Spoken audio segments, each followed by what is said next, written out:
নমস্কার, আপনারা দেখছেন সময় কলকাতা। টলি হলি বলি নিয়ে রয়েছে আমি সৈকত। চোখ রাখবো বলিউডের দিকে।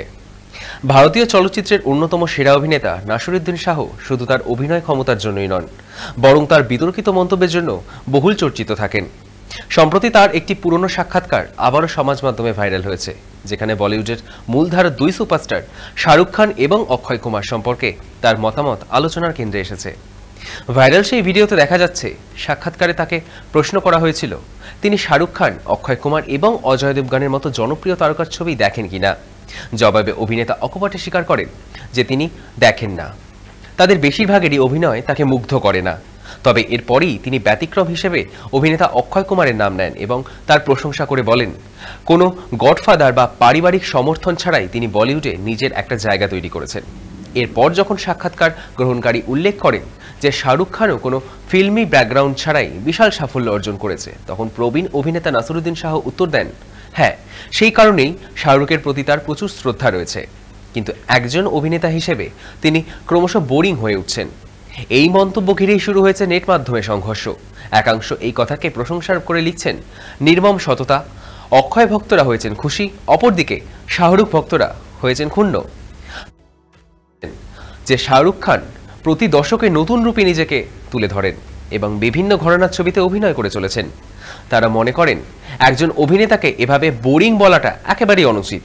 এই মন্তব্যের জেরে সামাজিক মাধ্যমে কিং খান এবং অক্ষয় ভক্তদের মধ্যে ব্যাপক বিতর্ক শুরু হয়েছে। নাসিরুদ্দিন শাহ বলিউডের এই দুই তারকার সঙ্গেই একাধিক ছবিতে অভিনয় করেছেন।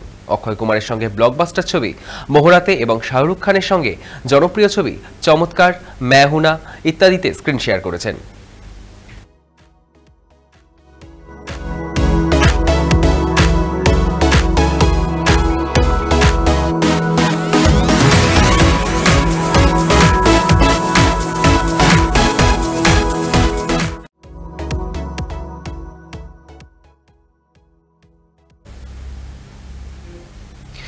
শুক্রবার সকালে অন্ধ্রপ্রদেশের কুর্নুলে ভয়াবহ বাস দুর্ঘটনায় প্রয়াত হয়েছেন 25 জন যাত্রী, আহত হয়েছেন বহু। এদিন সকালে একটি লাক্সারি বাসে আগুন লেগে ভয়াবহ দুর্ঘটনা ঘটে। ইতিমধ্যেই শুরু হয়েছে তদন্ত। এই দুর্ভাগ্যজনক ঘটনায় দুঃখ প্রকাশ করেছেন সোনু সুদ। তার এক্স হ্যান্ডেলে তিনি পরিবহন মন্ত্রী নীতিন গডকারিকে প্রশ্নবাণ ছুড়ে বলেন, প্রত্যেকটি লাক্সারি বাসে আপৎকালীন দরজা থাকা আবশ্যিক এবং সেই বিষয়ে সরকারের তরফে আইন হিসেবে বলবৎ হওয়া উচিত। যাত্রীদের সুরক্ষার সঙ্গে আপোষ কোনোভাবেই যুক্তিযোগ্য নয়। এই বিষয়ে সরকারের দৃষ্টি আকর্ষণ করতে তিনি আশাবাদী।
দক্ষিণী ফিল্ম ইন্ডাস্ট্রি থেকে বলিউড প্রত্যেকটা জায়গাতেই নিজের জায়গা করে নিয়েছেন রশ্মিকা মান্দানা।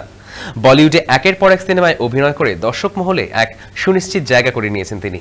তাকে ন্যাশনাল ক্রাশের আখ্যাও দেওয়া হয়েছে। তার ছোটবেলা ও পড়াশোনা নিয়ে আগ্রহের শেষ নেই অনুরাগীদের। 1996 সালের 5ই এপ্রিল কর্ণাটকের কোডাগু জেলার একটি ছোট্ট শহরে হিন্দু পরিবারে জন্মগ্রহণ করেন রশ্মিকা। তার বাবা মদন মান্দানার একটি কফি এস্টেট রয়েছে, মা সোমানা মান্দানা ছিলেন একজন গৃহিণী।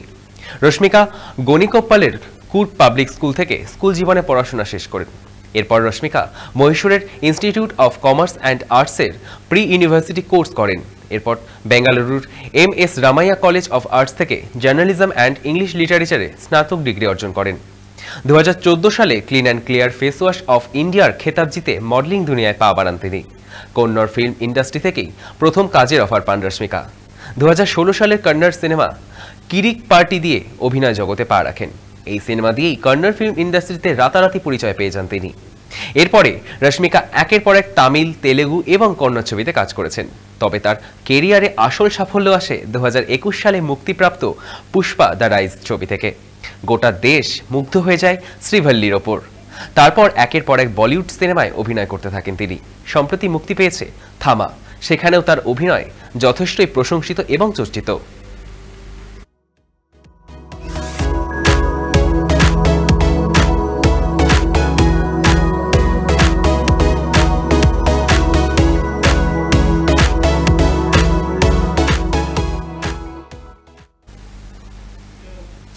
অনুরাগীদের কাছে টলি কুইন হিসেবে পরিচিত। সবসময় হাসি মুখে থাকতে দেখা যায় তাকে। ভক্তদের নানান আবদার মেটাতেও একেবারে কৃপণতা দেখান না এই অভিনেত্রী। তিনি টলিউডের জনপ্রিয় অভিনেত্রী কোয়েল মল্লিক। ছোট থেকে বড় সবার সঙ্গেই মিশে যান এক মুহূর্তে। টলিউডের সুপারহিট নায়িকা এতটাই মাটির মানুষ যে নিজের ছবি একবার মুক্তি পাওয়ার পর দ্বিতীয়বার তা দেখতে পছন্দ করেন না তিনি। কিন্তু কেন? তার নেপথ্যে রয়েছে কারণ। অভিনেত্রী বেশ কয়েক মাস আগে একটি পডকাস্ট নিয়ে নিজের অভিনয় সিনেমা নিয়ে কথা বলেছিলেন, আর সেখানেই জানিয়েছিলেন কেন তিনি নিজের অভিনীত ছবি দ্বিতীয়বার দেখতে পছন্দ করেন না। কোয়েল জানিয়েছিলেন অনেক অভিনেতা অভিনেত্রীরাই রয়েছেন যারা নিজের ছবি বারবার দেখতে পছন্দ করেন, কিন্তু তিনি তার ছবি বেশিবার দেখেন না, খুব বেশি প্রয়োজন না হলে। ওই পডকাস্টে কোয়েল আরও বলেন, নিজের ছবি বারবার দেখলে তার মধ্যে আত্মসমালোচনা চলতে থাকে, অনেক কিছু দেখতে ও বুঝতে শুরু করেন তিনি। তাই এসব থেকে দূরে থাকতেই পছন্দ করেন অভিনেত্রী কোয়েল মল্লিক।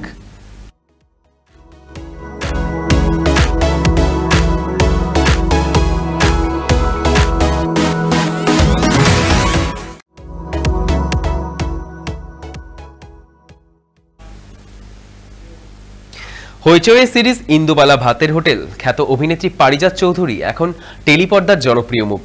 মাত্র 16 বছর বয়সী এই অভিনেত্রী ছোট পর্দায় মিত্তির বাড়ির জোনাকি হয়ে দারুণ প্রশংসিত হয়েছিলেন। শীর্ষেন্দু মুখোপাধ্যায় লেখা বাঘু মান্নার বারাত নিয়ে ছবি তৈরি করেছেন পরিচালক রাজা চান্দ। ছবির নাম হালুম, আর তাতেই দেখা যেতে চলেছে এই অভিনেত্রীকে। বীরভূমের পল্লী জীবন নিয়ে তৈরি এই ছবিতে বাঘু মান্না চরিত্রে দেখা যাবে সত্যম ভট্টাচার্যকে। তার বিপরীতে ময়নার চরিত্রে অভিনয় করছেন পারিজাত চৌধুরী। নায়িকা হিসেবে বড় পর্দায় এটাই তার প্রথম কাজ।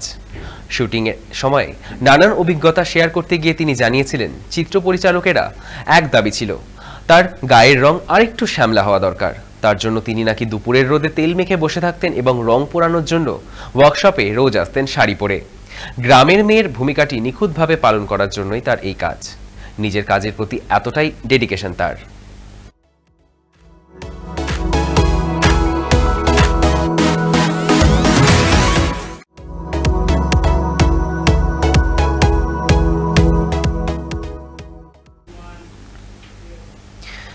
বলিউডে শোকের ছায়া যেন পিছুই ছাড়তে চাইছে না। ফের মৃত্যু হানা দিয়েছে বলি পরিবারে। আসরানির মৃত্যুর মাত্র 5 দিন পরেই 25শে অক্টোবর শনিবার আবার এক নক্ষত্রপতন কমেডি জগতে।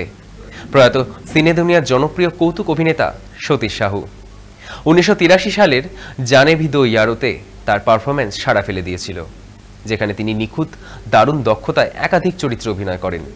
সমগ্র ক্যারিয়ার জুড়ে তার ঝুলিতে রয়েছে मैं हूं ना, हम साथ साथ है, हम आपके है कौन, कल हो ना हो, दिलवाले दुल्हनिया ले जाएंगे মতো ব্লকবাস্টার মুভি ও সারাভাই ভার্সেস সারাভাইয়ের মতো জনপ্রিয় টেলি ধারাবাহিক। কিডনিজনিত সমস্যায় ভুগছিলেন এই 74 বছর বয়সী অভিনেতা। এই দিন দুপুর 2:30 নাগাদ মুম্বাইয়ের হিন্দুজা হাসপাতালে শেষ নিঃশ্বাস ত্যাগ করেন তিনি। রবিবার তার শেষকৃত্য সম্পন্ন হবে বলে জানানো হয়েছে। তার মৃত্যুতে শোক প্রকাশ করেছেন খোদ প্রধানমন্ত্রী নরেন্দ্র মোদী। এছাড়াও বর্ষিয়ান অভিনেতার মৃত্যুতে শোক প্রকাশ করেছেন করণ জোহর, জনি লিভার, মধুর ভান্ডারকর সহ প্রমুখ।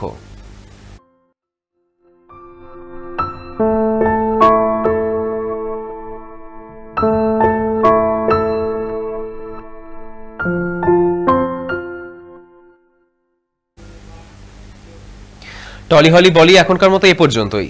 দেখতে থাকুন সময় কলকাতা। সময় বলবে সময়ের কথা।